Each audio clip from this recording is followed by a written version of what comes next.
একবার একজন শিক্ষক তার ক্লাসে এসে টেবিলে একটা কাচের বয়াম রাখলেন। তারপর তিনি কিছু বড় পাথর দিয়ে সেই বয়ামটি ভরতে শুরু করলেন। বয়ামটি পাথর দিয়ে ভরে যাওয়ার পর তিনি ছাত্রদের জিজ্ঞেস করলেন, বয়ামটি কি পূর্ণ হয়েছে? সবাই উত্তরে বলল, হ্যাঁ, পূর্ণ হয়েছে। শিক্ষক আবার জিজ্ঞেস করলেন, তাহলে এখানে কি আর পাথর ঢুকবে? ছাত্ররা উত্তর দিল, না।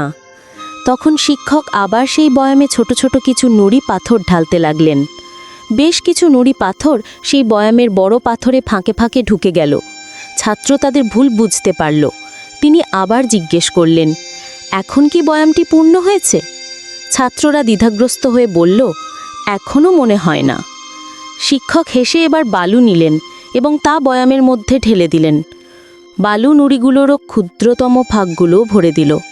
তিনি শেষবার জিজ্ঞেস করলেন, এবার কি বয়ামটি পূর্ণ? ছাত্ররা এবার আত্মবিশ্বাসের সঙ্গে বলল, হ্যাঁ, এবার পুরোপুরি পূর্ণ।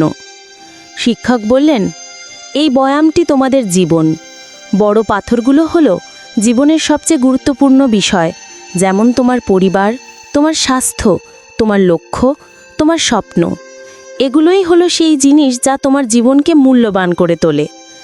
নুড়ি পাথরগুলো হলো অপেক্ষাকৃত কম গুরুত্বপূর্ণ বিষয়, যেমন তোমার চাকরি, তোমার গাড়ি বা তোমার শখের জিনিস। আর বালু হলো জীবনের ছোটোখাটো ও তুচ্ছ জিনিস যা সময় নষ্ট করে। তিনি আরও বললেন, যদি তোমরা প্রথমে বালু দিয়ে বয়ামটি ভরতে শুরু করতে, তাহলে বড় পাথরগুলো আর ভেতরে ঢোকানোর জায়গা পেতে না। তোমাদের জীবনও ঠিক তাই। যদি তোমরা জীবনে ছোটোখাটো বিষয় নিয়ে ব্যস্ত থাকো এবং সেগুলোতে বেশি মনোযোগ দাও, তবে গুরুত্বপূর্ণ বিষয়গুলোর জন্য আর সময় থাকবে না। গল্পের শিক্ষা: জীবনের সবথেকে গুরুত্বপূর্ণ বিষয়গুলো আগে চিহ্নিত করুন এবং সেগুলোকে অগ্রাধিকার দিন। ছোটোখাটো বিষয়গুলো এমনিতেই তার জায়গা করে নেবে, কিন্তু জরুরি বিষয়গুলো ফেলে রাখলে সেগুলো আর জীবনে জায়গা পাবে না।